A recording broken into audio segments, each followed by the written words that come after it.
Now let's see the next topic, life stages an indigenous view. Indian view के हिसाब से life को कैसे देखा गया है. Ancient text also view the human lifespan in terms of stages.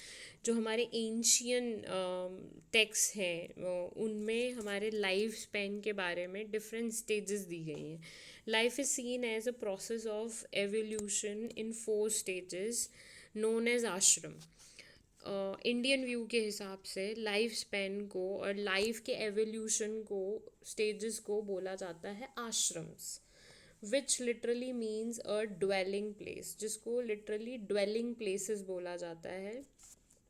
These are 4 main आश्रम. यहाँ पे 4 मेन आश्रम होते हैं. पहला है ब्रह्मचर्य.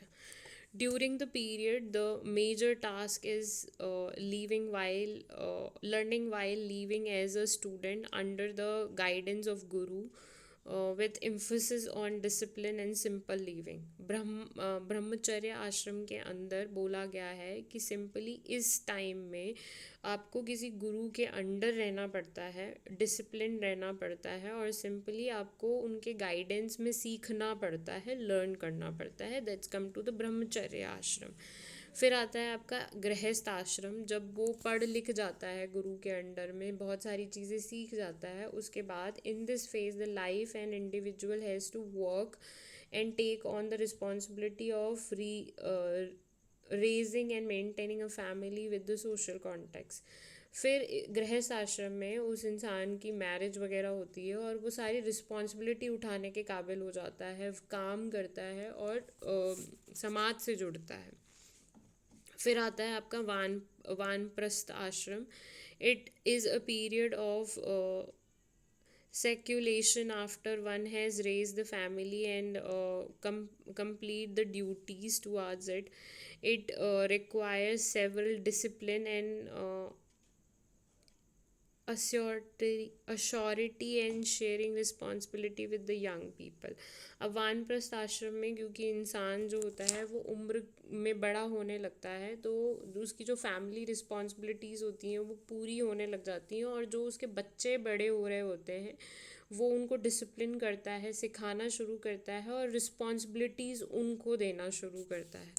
उसके बाद आता है आपका संन्यास. It is the final stage. ये फाइनल स्टेज होती है लाइफ की. One needs to achieve complete detachment. यहाँ पे उस इंसान को सीखना पड़ता है कि जो चीज़ें उसने बना ली हैं अपने घर में, समाज में, दोस्त बनाए हैं, उनसे उनको कंप्लीट डिटैच होना पड़ता है. अपने दिमाग में उनको, मतलब वो बोलते हैं ना ये मेरा है, उस भावना से दूर जाना होता है फ्रॉम वर्ल्डली ऑब्जेक्ट. जितने भी ऑब्जेक्ट्स हम इकट्ठा कर लेते हैं अपने घर में, अपने आसपास, फ्रीडम फ्रॉम डिज़ायर्स. जितनी भी उसकी डिज़ायर्स होती हैं कि मैं ये करूँगा, मैं वो करूँगा, मैं ऐसे करूँगा, मैं वैसे करूँगा, मैं सक्सेस होऊंगा, and move towards unlimited self knowledge. और ज़्यादा नॉलेज गेन करने की तरफ वो मुड़ता है. And reincarnation from the world, renunciation from the world, और मतलब वर्ल्ड से जाने की तैयारी में वो होता है. और इस दुनिया से जाने की तैयारी में उसको क्या चीज़ें जो हैं सीखनी चाहिए, क्या नॉलेज उसने सीखी है, क्या एक्वायर की है, ये सारी चीज़ें आती हैं. दीज स्टेजेस और ashram are based on the principle that a human being should grow.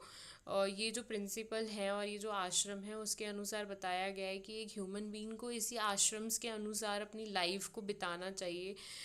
participate and discharge worldly duties and contribute to the progress and welfare of the society and move toward liberation and spiritual growth. इसमें इस इंसान को, मतलब जब वो इन 4 आश्रम के हिसाब से अपनी लाइफ को जीता है, प्रैक्टिस करता है, और कैसे वो बाद में जाके अपनी ड्यूटीज़ है वो दूसरों को देता है और अपनी ड्यूटीज़ को छोड़ देता है, लाइक डिटैचमेंट हो जाता है चीज़ों से.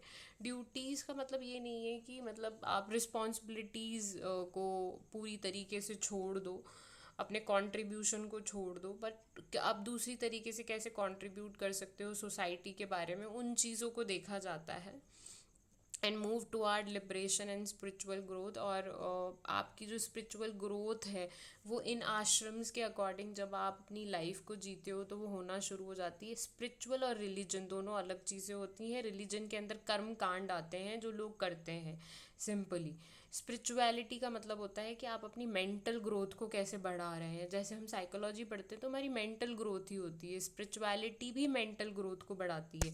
It is desired that the older person should give way to the younger generation. ये डिज़ायर किया जाता है कि जो ओल्डर जनरेशन है वो अपनी अथॉरिटी यंगर जनरेशन को दे दें।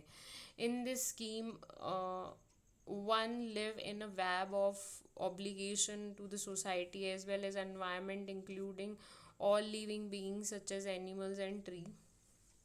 In the scheme one leave in a web, इसमें बोला गया है कि इंसान एक जाल में रहता है of the obligation of society, जिसमें सोसाइटी से रिलेटेड जाल होते हैं, हमारे पास वैब्स होते हैं, as well as environment including all living beings such as animal.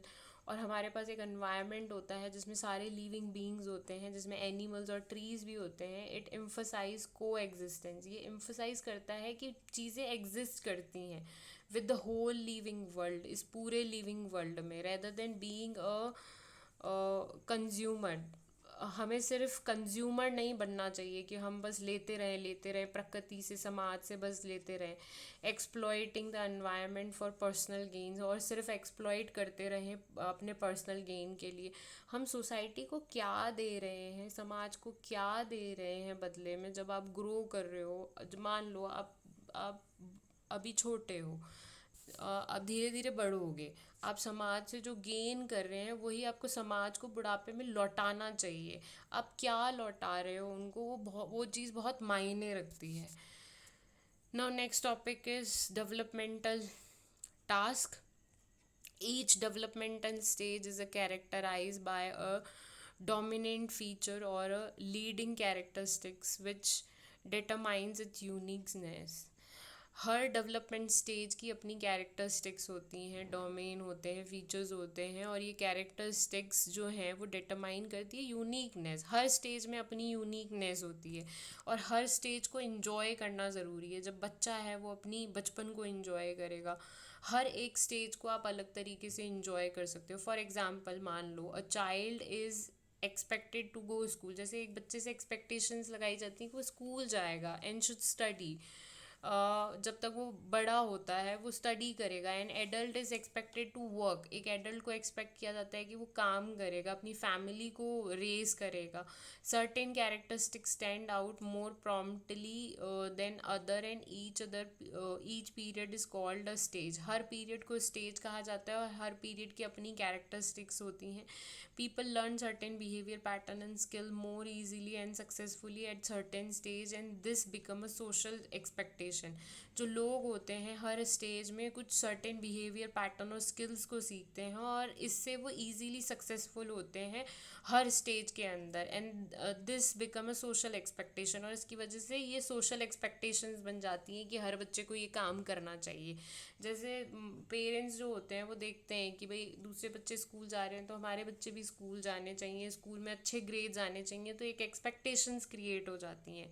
For example, a child is suppose to be able to go independently to school in middle childhood. जैसे parents की एक एक्सपेक्टेशन बन जाती है, जब बच्चा 5th-6th क्लास में आ जाता है वो पेरेंट्स बोलते हैं कि अब बच्चा अपने आप स्कूल में जाए। Such social expectation of a particular age common, और ये जो एक्सपेक्टेशन होती हैं वो कॉमन होती हैं। जैसे पढ़ाई करने के बाद पेरेंट्स की एक्सपेक्टेशन होती हैं कि बच्चा अब जॉब करे ताकि वो खुद का कमाना शुरू करे।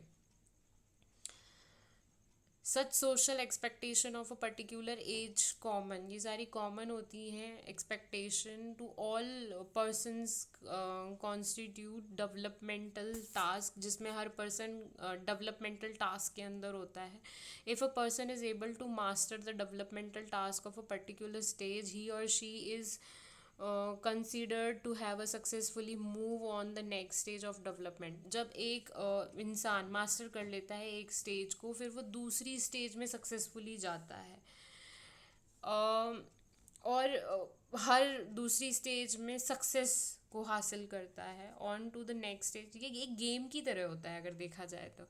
जैसे हम गेम खेलते हैं, पहले हम एक स्टेज में जाते हैं, फिर दूसरी स्टेज में जाते हैं, तीसरी स्टेज में जाते हैं, लेकिन अगर आपने उस गेम में कोई गलती कर दी तो वो बार बार बार बार हमें रिपीट करना पड़ता है गेम। तो बेटर जब तक हम उसमें सक्सेस हासिल ना कर लें, हमें नेक्स्ट स्टेज में जाने से पहले वहाँ पे चीज़ों को समझना ज़रूरी होता है बेसिकली। हर स्टेज के अंदर जैसे जैसे हम हर स्टेज के डेवलपमेंट को समझना शुरू करते हैं, हम लाइफ को बेटर तरीके से समझना शुरू करते हैं। Now let's see the next topic, influence on developmental influence on development. ये हम आपके नेक्स्ट वीडियो में करेंगे। Till then bye, take care, keep smiling.